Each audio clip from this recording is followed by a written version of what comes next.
Bapak Antonius Ayurbaba akan menyampaikan materi terkait dengan perlindungan hukum atas hak kekayaan intelektual dalam pelestarian bahasa lokal.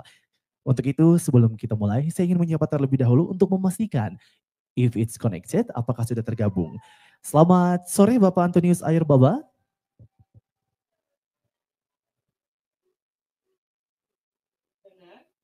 Baik, dapat didengar. Selamat sore Bapak. Saya Elizabeth, mewakili Bapak Kepala Kantor Wilayah yang pada hari ini untuk sharing terkait dengan kekayaan intelektual. Sebelumnya kami mohon maaf karena seharusnya yang menyampaikan materi ini adalah Bapak Kepala Kantor Wilayah, tetapi karena ada kegiatan yang tidak dapat ditinggalkan oleh beliau sehingga beliau menugaskan saya untuk menggantikan Bapak dalam penyampaian materi terkait dengan kekayaan intelektual. Baik, terima kasih atas konfirmasinya. Untuk itu, Ibu Elizabeth, perwakilan dari Kekanwil Kemenkumham Papua, akan menyampaikan materi terkait dengan perlindungan hukum atas hak kekayaan intelektual (HAKI) dalam pelestarian bahasa lokal.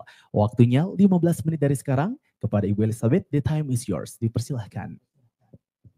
Ya, baik. Terima kasih. Sebelumnya, selamat sore buat kita semua. Sore. Sekali lagi, saya atas nama Bapak Kepala Kantor Wilayah, mohon maaf karena harus menggantikan Bapak pada sore hari ini. Baik, saya akan langsung saja membagi informasi terkait dengan perlindungan kekayaan intelektual. Baik, Bapak Ibu, perlu kita ketahui bahwa salah satu misi dari Presiden Indonesia, yaitu pada misi kelima adalah kemajuan budaya yang mencerminkan kepribadian bangsa. Nah, itulah pentingnya hadirnya kami pemerintah untuk memberikan perlindungan hukum bagi setiap hasil karya cipta yang dimiliki oleh kita semua. Nah, apa itu kekayaan intelektual? Jadi kekayaan intelektual itu adalah hasil cipta olah karsa manusia yang timbul dari rasa karsa yang menghasilkan suatu produk atau proses yang berguna untuk manusia. Dari kekayaan intelektual ini kita akan bagi menjadi dua, yaitu ada yang namanya kekayaan intelektual komunal dan juga kekayaan intelektual personal.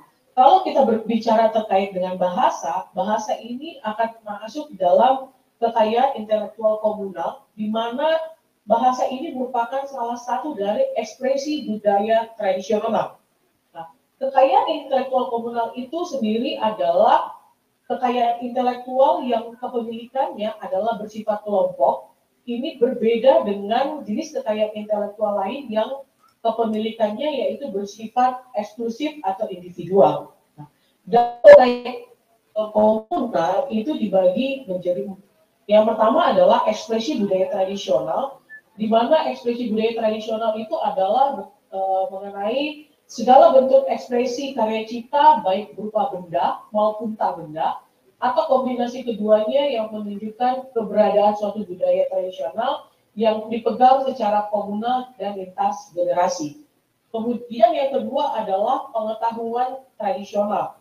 Pengetahuan tradisional itu adalah karya intelektual di bidang pengetahuan dan teknologi yang mengandung unsur karakteristik warisan tradisional yang dihasilkan, dikembangkan, dan dipelihara oleh komunitas atau masyarakat tertentu.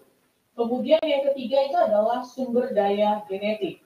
Sumber daya genetik adalah tanaman atau tumbuhan, hewan atau binatang, jasad renik atau bagian-bagiannya yang mempunyai nilai nyata atau potensial.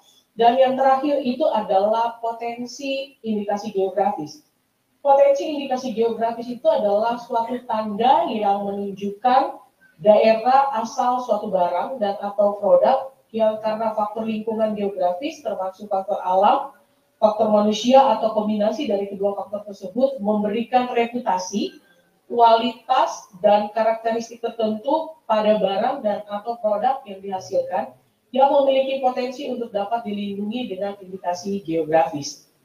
Jadi, kalau kita berbicara terkait dengan bahasa ini tadi seperti sudah di awal saya katakan bahwa bahasa ini masuk dalam kekayaan intelektual komunal dalam ekspresi budaya tradisional.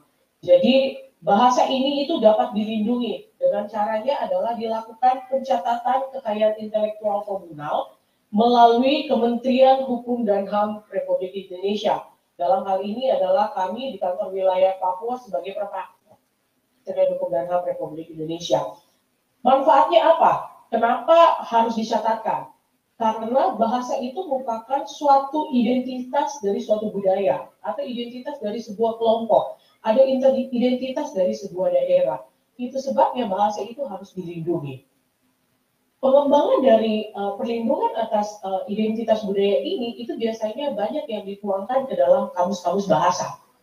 Di dalam PDKI atau Pusat Data Kekayaan Intelektual untuk Provinsi Papua itu baru terdapat 4 kamus bahasa yang didaftarkan dari tahun 2021 sampai dengan tahun 2023. Salah satunya itu adalah kamus bahasa Dani Atas. Kemudian ada juga kamus bahasa Dani Tengah. Dan juga ada kamus diksioneri Tehit Indonesia, dan yang terakhir adalah Laniwone, kamus bahasa Lani Indonesia yang ditulis sendiri oleh Bapak Witen Polago. Itu ada di tahun 2021.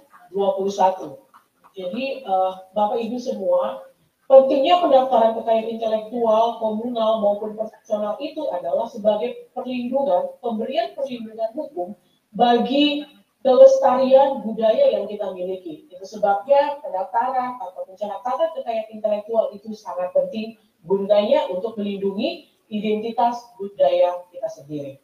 Baik, mungkin itu saja penjelasan singkat saya terkait dengan pentingnya pendaftaran kekayaan intelektual untuk sebagai pelestarian budaya.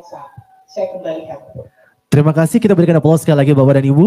Terima kasih kami ucapkan kepada perwakilan dari Kakanwil Kemenkumham Papua, Ibu Elizabeth yang telah menjelaskan terkait dengan the importance of haki ataupun pentingnya hak kekayaan intelektual itu sendiri. Jadi ada beberapa hal yang dapat kita catat. Yang pertama, kekayaan intelektual merupakan hasil cipta manusia untuk kegunaan tertentu. Ada 2 tipenya, komunal dan personal. Komunal artinya kelompok dan personal artinya individual ataupun secara eksklusif.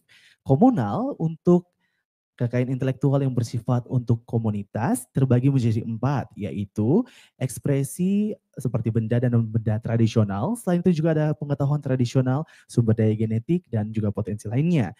Untuk itu, bahasa dapat dilindungi dengan dicatat dalam haki, hak kekayaan itu sendiri, dan karena itu kekayaan intelektual ini dapat dituangkan dalam bentuk kamus ataupun hal-hal lainnya seperti yang telah dipaparkan oleh narasumber. Terima kasih kepada Ibu Elizabeth yang telah mewakili Kakanwil Kemenkumham Papua, Bapak Antonius Ayorbaba. Baik, Bapak dan Ibu sekalian, sekarang tiba saatnya kita masuk pada sesi ketiga, yaitu tanggapan-tanggapan.